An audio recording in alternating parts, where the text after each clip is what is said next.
If you are a teacher, parent, administrator, student, and/or anyone who loves reconnecting children with nature, and you want to figure out how to cultivate learning gardens and nature-based curriculum, then this is the podcast, the Outdoor-Classrooms podcast.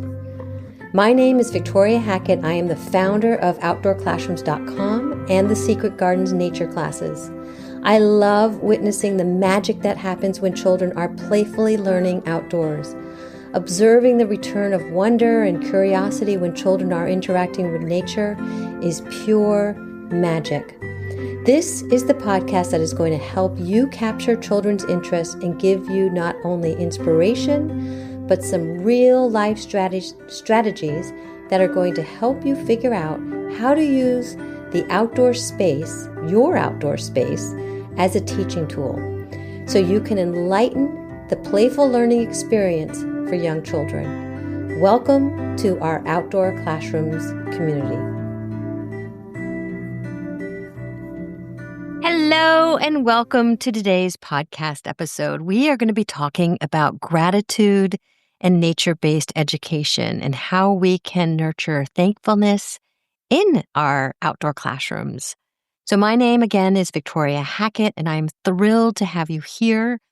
With a background in nature-based education, I've seen firsthand how gratitude can transform any educational experience. So I want to share a brief story about a few trips that we took, but wanted to focus on just how the national parks have had such an impact on me as an educator, but also as a parent. So when our children were very young, we took them on that circuit to see Zion National Park and the ones that are all near there. But Zion, holy moly, if you haven't been there, it's incredible. Just witnessing nature at its finest, and that the fact that these national treasures have been restored for the community and families and anyone of interest who loves the outdoors, it left me in awe. Just hiking in such vast beauty was a moment of nature that really sparked gratitude in me. And my latest trip to Acadia National Park, this was for my 60th birthday celebration. We went in November. It was very cold. It was actually a bit rainy, but it was a little bit closer to home, and it too was absolutely stunning. And I think the gratitude that I had was for how it was preserved, how the area was taken care of, how all these rangers knew what they were talking about and doing and making sure it was all kept and clean and so on and so forth. So I just wanted to just share that gratitude that I felt for not only the natural spaces, but all of those that took care of the natural spaces and everything that came along with it. So what is gratitude? Let's think about that. What is gratitude? Gratitude is the practice of recognizing and appreciating the good things in our lives. It involves acknowledging the positive influences and people that contribute to our well-being. There's been many, many, many studies showing how gratitude improves mental health, increases happiness, and strengthens our relationships. And these studies, just a few of them, are by researchers like Robert Emmons, Sarah Snichter, Sarah Algoy, demonstrating that practicing gratitude strengthens mental health by reducing anxiety and depression, increasing happiness through positive emotions, and dopamine and serotonin release, and improves relationships by fostering empathy and social connection. You hear all the time, gratitude is the answer. Create a gratitude practice. So key research from the University of California, Davis, highlights how consistent gratitude practices enhances social, physical, and physiological well-being. So why aren't we all doing it? Why aren't we all going outside? It's all these big questions. So thinking about combining nature-based education and bringing gratitude into our educational environment, First, if we can just bring it into our educational settings, gratitude can create positive learning environments, enhance student engagement, and foster a sense of community. So, with all the research, and I know I'm speaking to the choir, with all the research on nature based education, we know that nature based education integrates these natural elements into outdoor settings and into the learning process, promoting experiential and holistic learning. So I want you to imagine a Venn diagram. One circle is nature based education, and the other circle is gratitude. And I want you to merge those two circles. And what happens in the middle there? It's all the benefits, the highlight of the benefits, such as improved cognitive function, increased physical health, enhanced emotional well being. All of that is such a huge piece of what we're going to be talking about today. So, making those connections between nature and gratitude, nature inherently inspires gratitude by connecting us to something larger than ourselves.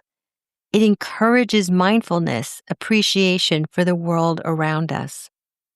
I have a few case studies here that I want to share with you to just showcase what people are doing, what they're already doing, and just what's happening in terms of when they're combining this gratitude with nature. Here's one outdoor classroom initiative. In various schools across the U.S., these outdoor classroom initiatives have been implemented to integrate nature into everyday learning. So, with this, teachers are reporting that students show increased gratitude for their environment and community after engaging in activities such as planting gardens, observing wildlife, participating in environmental steward projects. So, these experiences not only enhance the students' understanding of science and ecology, but it also cultivates a deep appreciation of thankfulness for the natural world. And this is why I do what I do, because if children and students don't have that connection with the outside world and feel some sense of gratitude for it, then we're not going to have any advocates in the future. So yes, we want to use the natural environment and our outdoor classroom to teach what we're teaching and enhance what we're bringing to our children in terms of their learning process. And the bonus is that they're cultivating this deep appreciation and thankfulness for the natural world. Isn't that awesome? It's just awesome. So thinking about that, case study number 2 is forest schools in Scandinavia. So forest schools, very popular in Scandinavia countries, emphasize regular and extended outdoor experiences. Children learn in natural settings, often spending the entire days in forests. Educators have noted that this approach fosters a sense of gratitude and respect for nature among their students. Children are developing a keen awareness of their surroundings and express thankfulness for the beauty and resources provided by the natural environment. So I'm feeling thankful and grateful that our forest schools and outdoor classrooms are growing here in the United States. And that is part of what we're doing here at Outdoor Classrooms, Outdoor-Classrooms.com, our virtual community and in person, is that we are fostering that energy and that movement. We're providing resources. So this type of work can be done easily. And therefore, in the end, again, not necessarily at all just being about the kids learning on a more enhanced level, but to extend that keen awareness of their surroundings and developing that relationship with the natural world. And therefore, in turn, expressing thankfulness, which means that they are gaining empathy. My final case study is a story, Gratitude Journals in Nature. A primary school in Australia introduced gratitude journals as part of their nature-based curriculum. Students were encouraged to spend time outdoors and write about things that they were thankful for in nature. Over time, teachers observed that students became more mindful and appreciative of their environment, often sharing their gratitude with peers and family. Isn't that awesome? So this practice not only enhanced their writing skills, okay, so you've got the writing skills on one side, but it also instilled a lasting sense of thankfulness. Absolutely incredible. So these examples highlight the positive impact of nature-based education on fostering gratitude, and they illustrate how an immersive experience, that means you're in it, you're in those woods, you're in your outdoor classroom, in that natural setting, that can lead to a deeper appreciation for the world around us. I can't think of a better way to do it. With all the research that's coming out and showcasing the benefits, it is also showcasing how these immersive experiences that I know I'm speaking to the choir and many of you are already outside, but if you're not, all you have to do is open the door. And the next segment I want to talk about is just practical activities that can foster gratitude in your outdoor classroom. Activities like gratitude journals, nature walks with reflection, or creating a nature-inspired art that expresses thankfulness. So you're not going to believe this, but just last week, a child in my Secret Gardens nature class, the after-school class, this young person was suggesting all these different activities that she wanted to have happen in the Secret Gardens outdoor classroom this season. And one of them, much to my amazement, was a gratitude tree. She was talking about a gratitude tree and how she really wanted to pick a tree in our Secret Gardens outdoor classroom and make that the gratitude tree. And she spoke about this activity in detail. She spoke about how can we create these thankful messages on ribbons and tie them to the tree, and that we would be reminded of that tree. So we talked about which tree could we use. Could we use the tree that's near our gathering space? And she just got more and more excited. And then she went on to the next activity and the next activity that she wanted to do. She was so excited about all the different possibilities.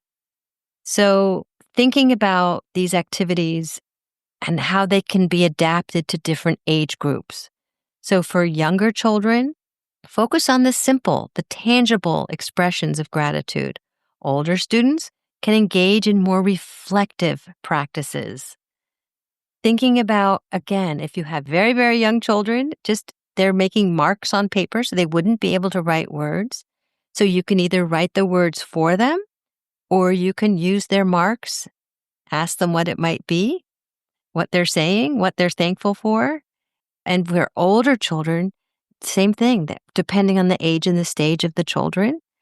And it can be on ribbons. You can make that gratitude tree. I'm envisioning that right now. I know exactly which tree we're going to use.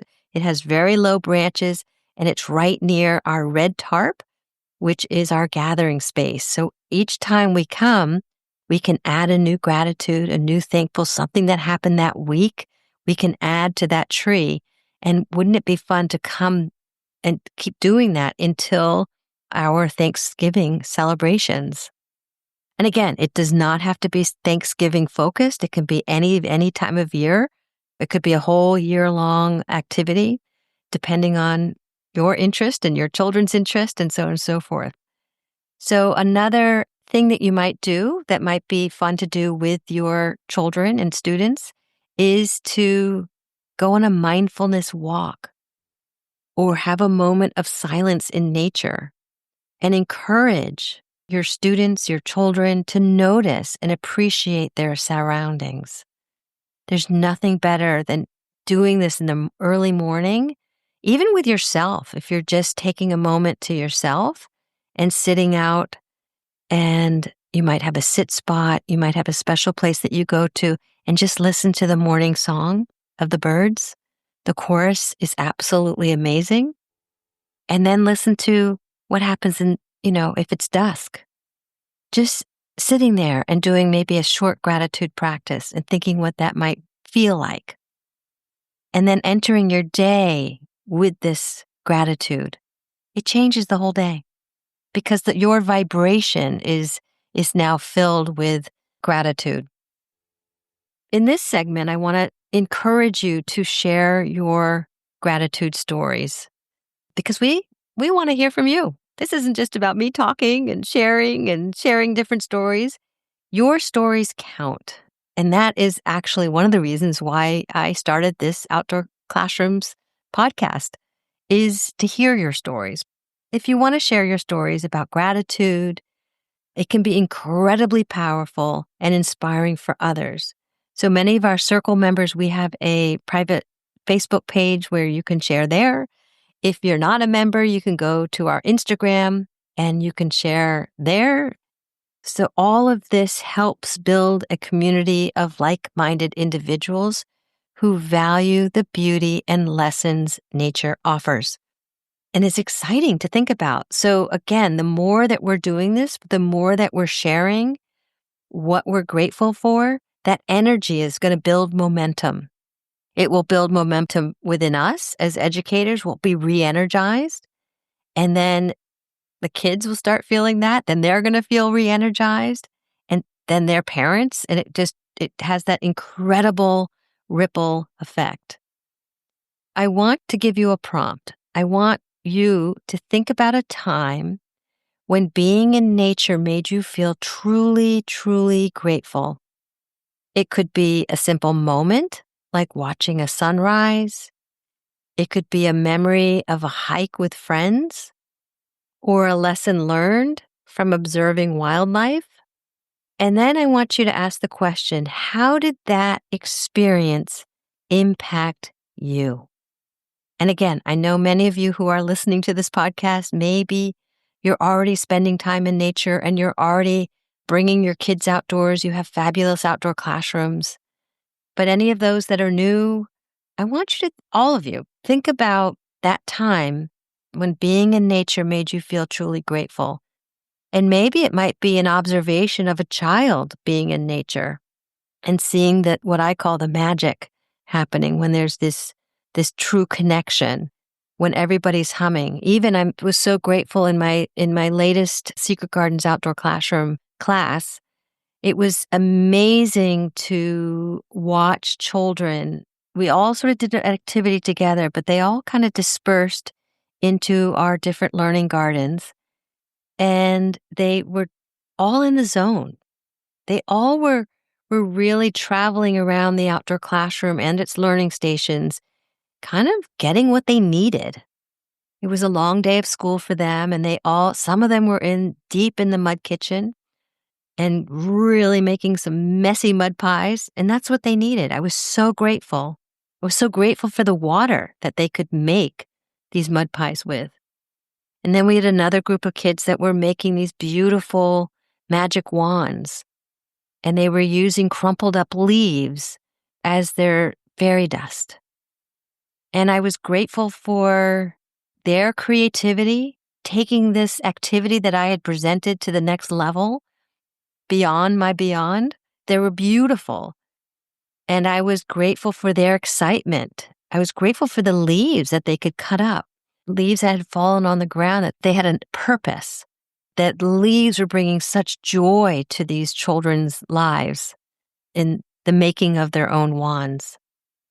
I was grateful for the Secret Gardens, that this was a space where kids could come and just decompress after a long day.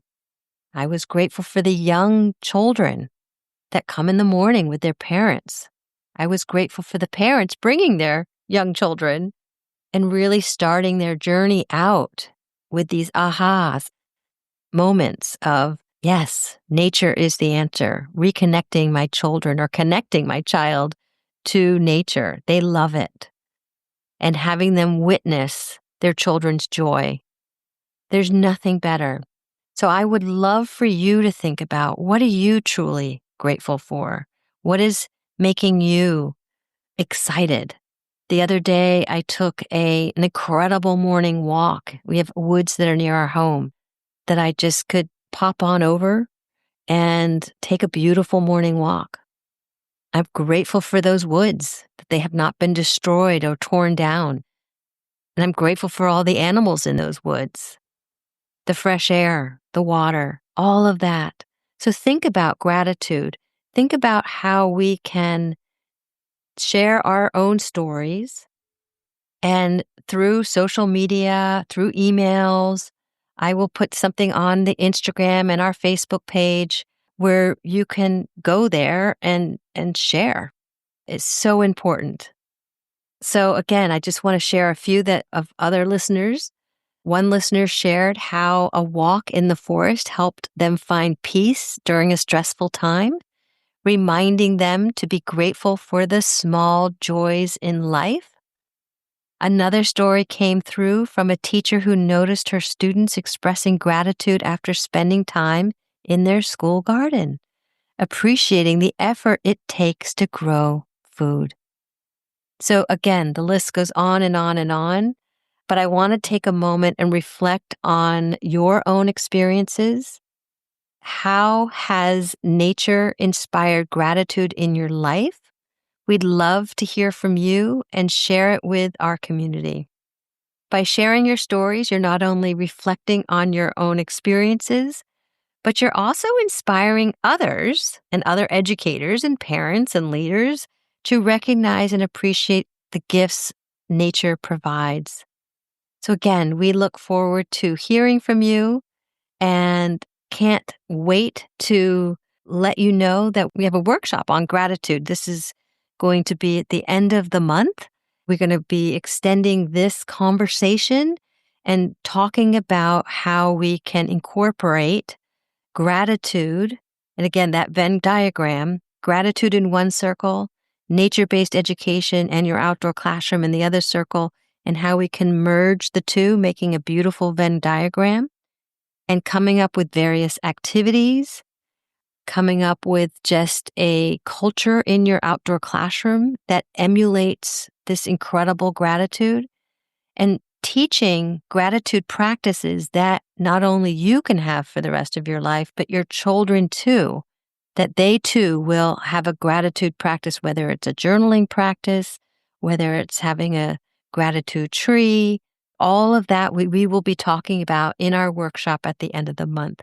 So just so you know, we have brand new topics for our 1-hour online workshops every single month. It's an incredible bonus that all our circle members in our community, they get access to the entire library. So normally each workshop individually is $37 and our membership is $27 a month for not only you get a round table, so you meet educators from all over the world, and then you also get access to the new workshop each month and access to the entire workshop library. And there's so much more. I won't get into the whole thing. But the point is, which I know many of you have heard over and over, is it's community.